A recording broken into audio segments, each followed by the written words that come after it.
एक ही मंच पर अखिलेश यादव और मनोज तिवारी की जोरदार भिड़ंत। सपा चीफ ने बीजेपी सांसद की सियासी हिस्ट्री पर कह दिया कुछ ऐसा कि सब सन्न रह गए। अखिलेश यादव की बात सुनी तो खुद मनोज तिवारी का चेहरा पड़ गया फक, लेकिन साथ ही मुस्कुराकर कुछ ऐसा कह दिया कि सब बजाने लगे तालियां। पूर्व सीएम की हाजिर जवाबी का हर बार दिखता है जलवा। तिवारी जी को भी उम्मीद नहीं थी कि जो दिन वो भूल गए हैं वो फिर याद दिला दिए जाएंगे।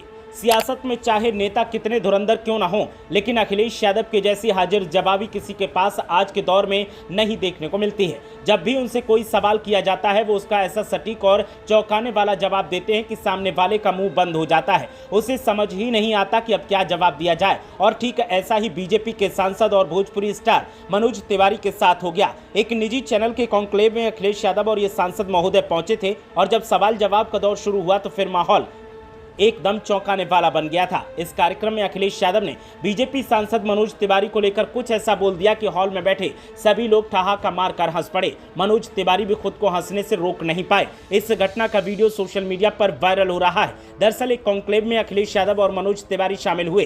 दोनों नेताओं की कुर्सी अलग अलग लगी हुई थी। मंच पर अखिलेश यादव पहले से बैठे थे। जैसे ही मनोज तिवारी अपनी कुर्सी पर बैठने आए तो संचालक ने उनका परिचय देते हुए कहा कि पूर्व पीएम अटल बिहारी वाजपेयी का कहना था कि राजनीति में मतभेद होना चाहिए, मनभेद नहीं। ये बड़ा अच्छा लग रहा है कि मनोज तिवारी अखिलेश यादव के बगल में बैठे हैं। इस पर अखिलेश यादव ने मंच संचालक को टोकते हुए कहा कि आपको ये नहीं पता होगा कि मनोज तिवारी सबसे पहले किस पार्टी से चुनाव लड़े थे, किस जिले से चुनाव लड़े थे ये भी नहीं पता होगा, और किसके खिलाफ चुनाव लड़े थे ये भी नहीं पता होगा। मनोज तिवारी हमारे पुराने साथी हैं। अखिलेश यादव की बातें सुनकर पूरे हॉल में तालियां बजने लगीं। सपा अध्यक्ष और मनोज तिवारी भी हंसने लगे। आपको बता दें कि 2009 में मनोज तिवारी ने सपा के टिकट से गोरखपुर लोकसभा चुनाव लड़ा था। तब के गोरखपुर सांसद योगी आदित्यनाथ से वो चुनाव हार गए थे और तीसरे नंबर पर थे। सपा के बाद मनोज तिवारी ने बीजेपी का दामन थाम लिया। वो लगातार तीसरी बार उत्तर पूर्व दिल्ली से सांसद बने हैं और लगातार सुर्खियों में रहते हैं। हालांकि मनोज तिवारी की सुर्खियां सियासत को लेकर कम बनती हैं, उनके बयानों को लेकर ज्यादा बनती हैं और अक्सर उनके IQ लेवल और उनके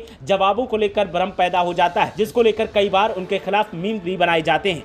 मनोज तिवारी बीजेपी के सक्रिय नेताओं में गिने जाते हैं और अक्सर कहा जाता है कि मनोज तिवारी की वजह से ही बीजेपी में तमाम भोजपुरी स्टार्स की एंट्री हुई है। मनोज तिवारी जब से बीजेपी में आए हैं तब से सांसद की कुर्सी पर विराजमान हैं और ऐसे में अखिलेश यादव से जब उनका भेंटा हुआ तो फिर अखिलेश यादव की तरफ से भी कहा गया कि मनोज तिवारी उनके पुराने साथी हैं, क्योंकि 2009 में मनोज तिवारी ने समाजवादी पार्टी के टिकट पर चुनाव लड़ा था और तब मनोज तिवारी की समाजवादी पार्टी के साथ नजदीकियां काफी मानी जाती थी और अखिलेश यादव के साथ भी उनकी दोस्ती को काफी गहरा माना जाता था। लेकिन वक्त के साथ दोस्ती बदल गई और पार्टी भी बदल गई। ब्यूरो रिपोर्ट, मीडिया हलचल।